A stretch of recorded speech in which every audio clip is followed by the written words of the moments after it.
अपने मन में बड़ी अशांति है, चित्त बार बार कह रहा है कुछ रह गया, और ये समझ में नहीं आता क्या रह गया।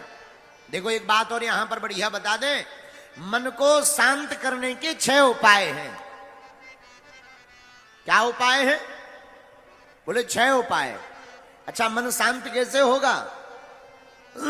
6 उपाय शास्त्रों में वर्णन आया है। एकांत वासो लघु भोजनादौ मौनम निराशा करनावरोधा। मन को शांत करने के 6 उपाय शास्त्र कहते हैं।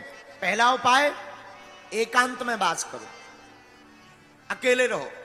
मन बड़ा अशांत रहता है, अकेले रहना सीख जाओ। दूसरा उपाय, अल्प भोजन, थोड़ा कम खाओ। कई लोग इतना खा जाते हैं कि भोजन ही मना जब कर दे कि बस भैया रहने दो, हम वरना बाहर निकल आए, तब लोग उस मानते हैं। अच्छा, पेट भी बड़ा खतरनाक है, कितना भी खा लो शाम को फिर कहेगा ले आओ कुछ, थोड़ा तो ले आओ, अब बहुत देर हो गई। अच्छा, कोई शाम को भोजन कर लाओ, खूब खबाओ, हाँ भाई 2 पूड़ी और लो, रसगुल्ला लो, रसगुल्ला लो, लो लो लो, थोड़ा लड्डू खाओ, मोतीचूर का लड्डू है, अच्छा लड्डू है, बस भैया बहुत हो गया, बस बस। अरे नहीं नहीं, हाजमा की गोली खा लेना, एक और खाओ। सोई एक रसगुल्ला और खा लेता है, और फिर पानी पीते नहीं बनता, उठते नहीं बनता, फिर तो सोच लेता अब 2 दिन तो भोजन होंगे नहीं, बहुत ज्यादा खा लिया है। लेकिन धन्य है पेट, ये पेट भी बड़ा खतरनाक है। जहां 4-5 घंटे होते हैं सोई कहता है ले आओ कचू, भैया चाय ले आओ, थोड़ा नमकीन दे दो, नमकीन। ये पेट बड़ा खतरनाक है। तो बोले क्या उपाय है मन शांति के? बोले पहला उपाय है एकांतवास, अकेले में रहो। दूसरा उपाय, देखो एक और आदत भी बड़ी खतरनाक होती है। एक सज्जन की आदत थी, रेलवे स्टेशन पर नौकरी करते थे, हमेशा रेलवे स्टेशन पर रहते थे, घर बहुत कम जाते थे। धीरे धीरे उनका रिटायरमेंट का समय आया, सोई अब बड़े खुश, बोले महाराज 6 महीने बाद अब तो रिटायरमेंट है, फिर तो कभी झांक के नहीं आना है रेलवे स्टेशन, इतने पक गए। अब 3 महीना बचे, अब तो और खुश, महाराज 3 महीना बचे, बस इसके बाद तो रिटायरमेंट है, फिर बहुत आनंद लेंगे, तीर्थ जाएंगे, बढ़िया घर पे आराम से सोएंगे। 2 महीना बचे, 1 महीना बचो, धीरे धीरे रिटायरमेंट हो ही गए। अब तो जिस दिन रिटायरमेंट हुआ, महाराज भगवान की कृपा से नौकरी चुक गई। घर आए, 2 दिनों बाद फिर रेलवे स्टेशन। किसी ने कहा तुम तो कह रहे थे कि लौटकर झांकना नहीं है रेलवे स्टेशन की तरफ, फिर से क्यों आ गए? अरे बोले अब कुछ मत पूछो, घर पे नींद ही नहीं आती है, लगता है जैसे पूरा संसार उजड़ गया हो। जब लोग पोंपो ना सुनाई पड़े, जब तक चाय चाय ले लो चाय, ये ना सुनाई पड़े, नींद ही नहीं आती है घर पे। तो बोले वो रहते थे घर पर, रिटायरमेंट के बाद भी सोने आते थे रेलवे स्टेशन पर। बोलो सीताराम, जोर से बोलो। इसको क्या कहते हैं? इसको कह देते हैं आदत। क्या कहते हैं? आदत कैसे छूटेगी? पहले से ही अभ्यास करो एकांत में रहने का। तो मन की शांति के 6 उपाय। पहला उपाय एकांत वासो, एकांत वासो लघु भोजनादौ। दूसरा उपाय कम भोजन करो। कई लोग खाने के लिए जीते हैं, पर जीना किस लिए चाहिए? खाने के लिए नहीं जीना चाहिए, जीने के लिए खाना चाहिए। हाँ, और कई लोग खाने के लिए जहां दिखे सोई दे। हमारे साथ एक सज्जन रहते थे, इतना खाते थे, भगवान नहीं बचाए उनसे, खूब खाते।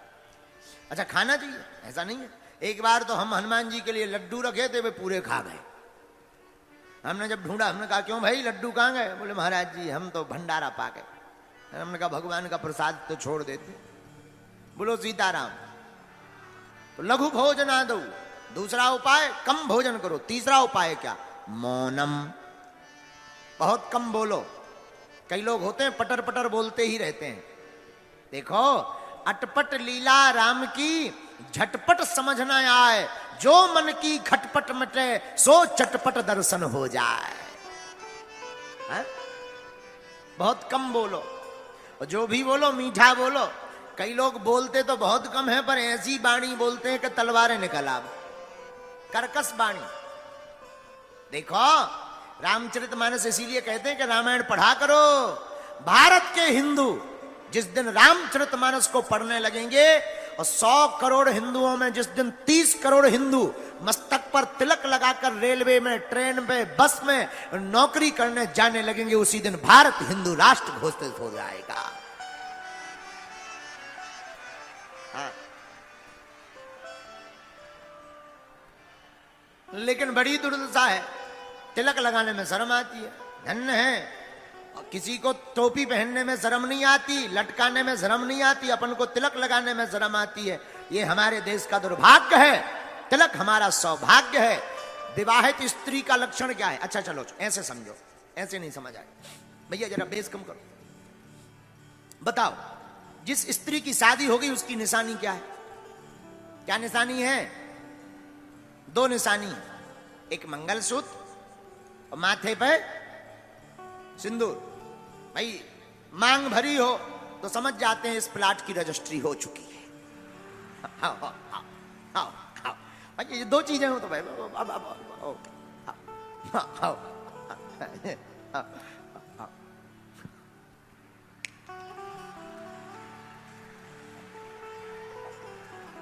ऐसा होता मान लेते हैं दूर से, भाई मान लिया जाता है। क्या भाई जुआ नहीं भाई हमारे पसीना है आगे से आओ, नहीं तो कल ही भाई हम अगर ज्यादा, एक बार हम एक जगह कथा कर रहे थे, सिर खुजा रहे थे, एक ठैया वो दवाई लेके आ गया।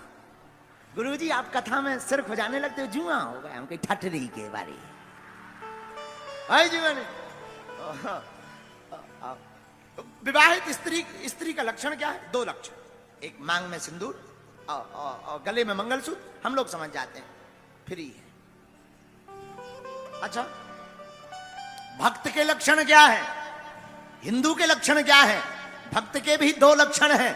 माथे पर भगवान के नाम का तिलक हो, गले में राम जी के नाम की कंठी माला हो, तो दूर से व्यक्ति समझ जाती है भगवान का भक्त है। लेकिन दोनों ही गायब है। अच्छा एक और सुनो, जब बात निकली है तो पूरी कहें। गले में माला होती है, गले में माला। कुत्ता 2 प्रकार के होते हैं, एक पालतू एक फालतू। कितने होते हैं? 2, एक पालतू एक फालतू। अच्छा इनमें अंतर क्या है? जिसके गले में पट्टा हो वो है पालतू, और पट्टा नहीं है तो कोई भी दे टाई टाई, उसे फालतू कहते हैं। भाई कोई पट्टे वाला कुत्ता शैतानी कर दे तो कुत्ता को नहीं मारा जाता, मालिक को ढूंढा जाता है। हाँ जी या ना जी बोलो। तो पालतू के लक्षण गले में पट्टा, फालतू के लक्षण कुछ भी नहीं। उसी प्रकार भक्त का लक्षण है, जिस भक्त के गले में माला होती वो राम जी का पालतू होता है, और जिसके गले में माला नहीं होती है वो फालतू होता है। बोलो सीताराम, जोर से बोलो। एकांत वासौ लघु भोजनादौ मौनम निराशा करना